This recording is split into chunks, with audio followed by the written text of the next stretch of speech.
Hi everybody, it's Kat here with Pretty Dog Problems. I'm here today with Peach and with Noki, and we're going to talk top knots. If you don't want to cut or trim the hair on the face and the eyes, then at some point you're going to have to do a top knot. So we're going to start with what you should use to hold in a top knot. We're going to do a long top knot like Noki's, and then we're going to do what I call a unicorn top knot like Peach has. So, ready to get started? You guys ready? You ready? Yeah. Noki's ready. I don't know about Peach's. Okay, so when we're talking about top knots, probably the most important part of the top knot is what you're using to hold it. There's pretty much three things that I use. I use soft squishy bands. I use these little tiny clear rubber bands, hair bands. I use these specific clips. So the clips are really cute, but these are a very specific type that actually come from Europe. These are the only ones that work. The other ones, I don't know if they don't have enough teeth or they don't have enough weight or they don't literally clip together well enough.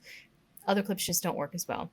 The problem with these, even though they work, they can come out, they will be chewed on, and because they came from Europe, you're going to be mad that your little puppy, adorable as they are, ripped this out and chewed on it. So I would only use these with your trusty adult dogs. These little hair bands, you can get like 500 for $5 at a beauty supply store. These are really good for the top knots that need to stay in. They're really good for short hair because they have a little bit of kind of just some extra texture to them compared to this. So these are really my go-to. Almost all of my top knots are with these. They're so cheap you could just cut them out when you're done with them, and they work really well. And then the other option are like these little kids kind of soft hair bands. You can get these on Amazon. You can get a big bag of them. These are good for longer top knots that are going to stay in a lot better than the short top knots are.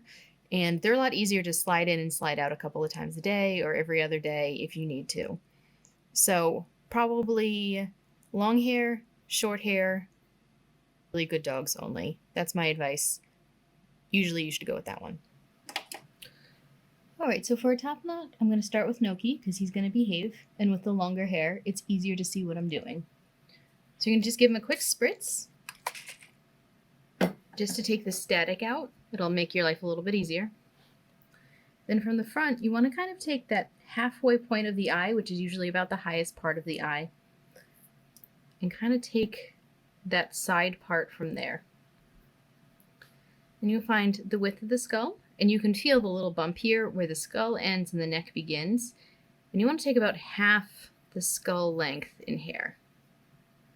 And same thing on the other side. You want to find about that halfway highest point of the eye. Take your brush, try to brush down all of these little extra stray hairs. If they get caught in the band, it's going to tangle, so just try to get them down.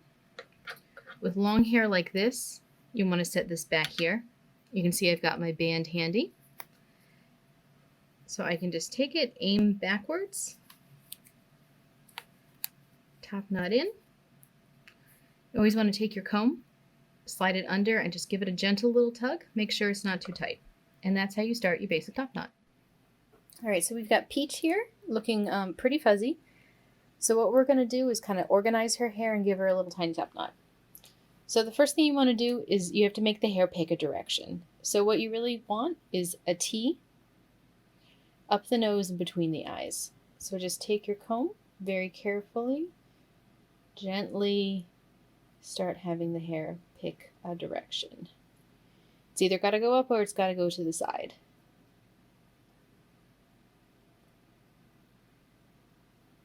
All right, see? Better already.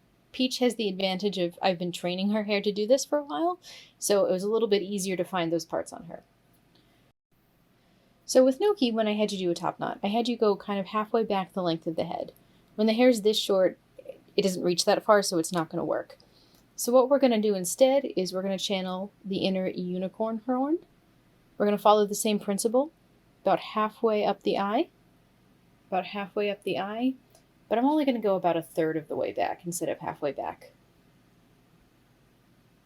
The hair isn't long enough, so it starts to fall apart.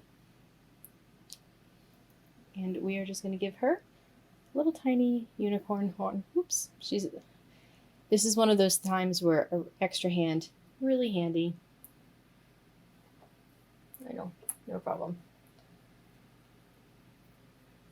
All right, little baby unicorn horn again. I have my band handy. Shh. Hi, you're a good girl. And again, we're going to take the comb, take the wide end of the comb for her, and just pull up a little bit, not too hard, just to make sure it's loosened up so you don't have any, it's not pulling it too tight, because if it's too tight, they're not going to like it. Right. And that is a little baby unicorn top knot. Much better, don't you think?